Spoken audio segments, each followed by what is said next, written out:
Dulu di Cirebon itu ada seorang wali madhub namanya Mbah Wali Yasin. Dia bukan ulama, tapi diangkat menjadi wali. Ciri-ciri kewaliannya tampak. Banyak dimintai doa oleh orang lain, tapi biasanya di alun-alun Sang Cipta Rasa, di depan keraton kesepuhan. Diamnya di tengah alun-alun, di tengah banyak orang bertamu kepada beliau minta doa. Terkenalnya dulu Mbah Wali Yasin, zaman Mbah Abbas bentuk pesantren. Ada yang nanya, Mbah, dhuwur mana antara wali karo ulama? Lebih tinggi mana derajatnya antara wali dengan ulama? Kata Mbah Yasin itu, namanya bukan Yasin, tapi beliau tuh ahli Yasin. Amalannya Yasin, istiqomah Yasin sampai jadi wali. Ya, makanya jadi wali Yasin. Kalau kita wali asin, ikan asin. Kata beliau, dhuwur wali. Sudah beres, selesai. Hari Jumatnya, pas Jumatan, yang jadi khatibnya Mbah Abbas bentuk pesantren. Mbah Abbas nih, muridnya Hadratus Syashim Asy'ari, komandan Hizbullah, panglima perang. Pada saat beliau akan khutbah, pada saat memulai khutbah, Mbah Wali Yasin itu duduknya di lawang pintu di Masjid Sang Cipta Rasa, depan keraton kesepuhan Cirebon. Dipanggil oleh Mbah Abbas, Yasin, mana? Gitu kan. Kiai, maju ke depan, duduk sirah, disuruh duduk. Kemudian diinjak pundaknya oleh Mbah Abbas, dhuwur ulama. Kiai, ngapunten, Kiai, ngapunten. Langsung Mbah Abbas langsung menginjak pundaknya Wali Yasin, lebih tinggi ulama. Kata Mbah Wali Yasin, kenapa? Orang awam bisa jadi wali dengan syarat mengikuti irsyadatnya ulama. Kalau orang awam tidak mengikuti irsyadatnya ulama, tidak akan jadi wali. Bahkan kalau tidak ada satupun ulama yang dijadikan wali oleh Allah, kata Imam Syafi'i, yang lain gak akan ada yang diangkat jadi wali. Betul? Jadi mau ngikut siapa? Ngikut ODGJ apa ngikut ulama? Ngikut siapa? Ngikut ulama. Tapi ulama yang beneran, jangan ulama, jangan ulama gaya nawe pol kayak ulama, tapi ternyata isinya kosong lompong. Masya Allah. Sudah benar kita ngikut para sepuh di sini, para kiai kita, para guru kita. Ngaji masih benar. Tidak usah mikir pengen jadi wali, pengen jadi udah, pengen jadi orang benar gitu saja. Betul tidak? Ingin jadi orang yang berakhlakul karimah, ingin sesuai dengan keinginan Allah, sesuai kehendak Allah dan Rasulullah sallallahu alaihi wasallam. Oleh karenanya saya akan membekali, mohon izin jika berkehendak para guru juga ya. Ini mau diamalkan mau enggak, cukup bertabaruk pun tidak apa-apa dengan sanad guru kami, mursyid kami Maulana Syekh Hisham. Jadi saya akan mengajak bai'ah, akan mentalkin kalimat syahadatain, kalimat thayyibah, kalimat syarif, akan mentalkinkan. Biasanya sih nempel, tapi karena berjauhan cukup angkat tangan. Ini bukan mengikuti Paus Paulus, ini hadisnya ada, harus pakai hadis baik sih ya. Kudu pakai hadis baik, harus siapa? Ada riwayat. Begini dasar hukumnya. Dulu para sahabat, mereka meskipun sudah Islam, mereka sudah biasa mengamalkan kalimat la ilaha illallah, tapi mereka kembali bertalqin kepada Rasul, berbaiat kepada Rasul dengan kalimat itu. Riwayatnya, hadisnya tentu sahih.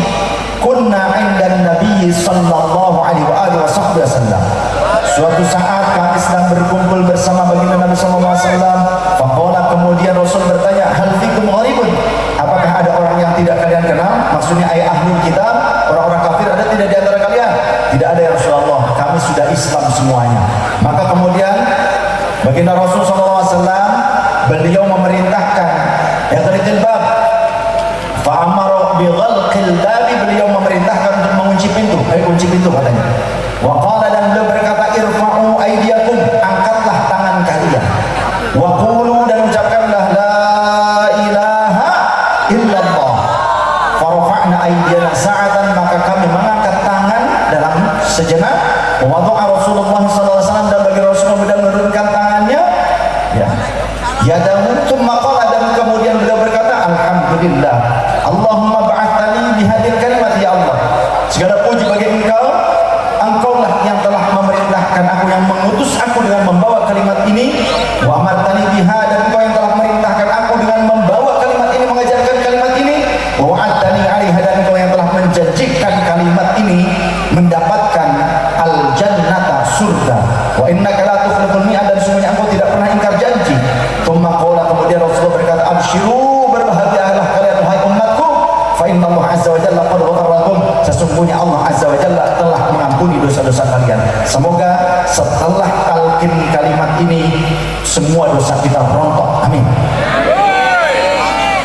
Mari angkat tangannya, tapi kosongkan hati kita dari ego, dari rasa sombong, dari ujub, dari keagungan yang mau monggo. Kebetulan saya mendapatkan otoritas penuh dari Maulana Syekh Syamsul Qabbani, jadi kita bersanad kepada beliau, dari Sultan oleh Syekh Muhammad Nazim Al-Hafani, dari Syekh Abdullah Fazal Dagestani, dari Syekh Syarafuddin Ad-Dagestani, terus sampai Imam Bahri Nasyabandi, terus sampai sahabat Abu Bakar Siddiq, dari Rasulullah, dari Malaikat Jibril, dari Allah Subhanahu wa taala. Ikuti saya, bismillahirrahmanirrahim. Asyhadu an la ilaha illallah wa asyhadu anna Muhammadan abduhu wa rasuluh. Asyhadu an la ilaha illallah wa asyhadu anna Muhammadan abduhu wa rasuluh. Asyhadu an la ilaha illallah wa asyhadu anna Muhammadan abduhu wa rasuluh. Bismillahirrahmanirrahim. Innal ladzina yubayyi'unaka innama yubayyi'una Allah yadullahi fawqa aydihim faman nakatha fa innama yanquthu 'ala nafsihi wa man awfa bima 'ahada 'alaihi Allah fasayu'tihi ajran 'azima. Raditu billahi rabba wa bil islami dina wa bi Muhammadin nabiyyan wa rasula wa bil Qur'ani imama wa bil Ka'bati qiblatan wa bil mu'minina ikhwana wallahu ala ma naqulu wakil. وقبلنا من الشيخ ونشاط الشيخ ونمشيك عن قبل الشيخ في الفن وقبلنا الشيخ ونمشيك عن قبل الشيخ في الفساد يستنى الشيخ ونمشيك وقبلنا من حكم وتصرف السلطان ورئيس الشيخ محمد ناظر وقبلنا الشيخ ونمشيك وقبلنا من حكم وتصرف لنا السيد الشريف محمد شامل وقبلنا الشيخ ونمشيك. الله حق. silakan.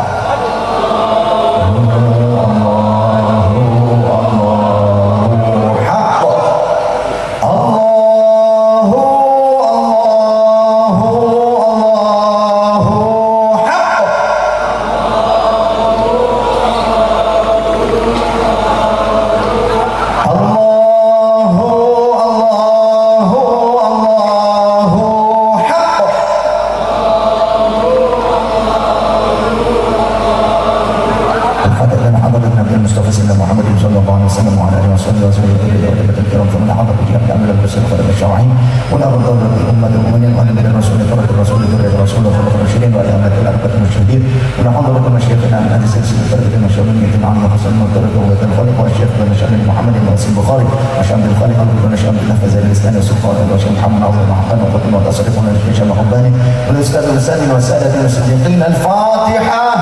أعوذ بالله من الشيطان الرجيم. بسم الله الرحمن الرحيم. الحمد لله رب العالمين الرحمن الرحيم مالك يوم الدين.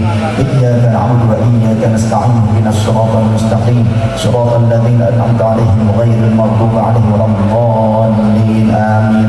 Nanti diterima dengan mengucapkan qabiltu. Bayatukum. Bayatukum. Ucapkan qabiltu. Bayatukum. Bayatukum. Bayatukum. Allahumma thabbitna ala al-haqq. Tabarakallahu ta'ala. SAW. Terima kasih, mohon maaf lahir dan batin. Doa bukan saya niat tabarukan ngalap berkah dengan doa para guru di sini. Jadi kalau panjenengan bisa menghormati saya pesan tolong hormati guru-guru panjenengan di kampung ini, di kampung masing-masing. Guru-guru panjenengan yang ngajarin Quran, yang ngajarin sholat, ngajarin wudu, ngajarin fikih, ngajarin akhlak yang mulia, itu lebih berhak mendapatkan penghormatan antum semua dibandingkan saya. Ya. Jadi tolonglah beradab kepada guru, jaga adab, dan tetap ngaji. Demikian wallahu a'lam bishawab. Subhanallahumma wa bihamdika asyhadu an la ilaha illa anta nastaghfiruka wa natubu ilaik. Dan insyaallah nanti putra-putrinya yang sudah khatam Al-Qur'an, mereka akan menjadi pemberi syafaat, menjadi wasilah orang tuanya yartaqi fil jannah, akan naik derajatnya di surga. Ini ada di dalam hadis yang sahih.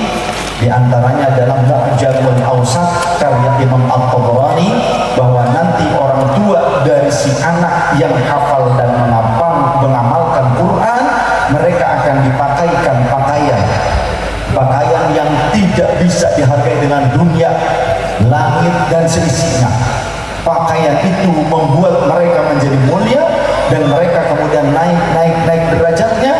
Lantas mereka akan bertanya, ya Rabbi, sebab apa hamba mendapatkan kemuliaan seperti ini? Maka jawaban Allah dalam firman Allah Ta'ala diceritakan dalam hadis Rasulullah tersebut, kata Allah, dengan sebab anakmu telah mempelajari dan mengamalkan Al-Quran.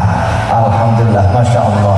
Nanti dalam suatu riwayat yang lain, dalam riwayat Imam At-Tirmidzi diantaranya, kalau ada anak man qara'al Qur'ana wa ta'allama wa 'amila bihadihi, siapa yang membaca Quran dan mempelajari serta mengamalkan Al-Quran, ulbisa wa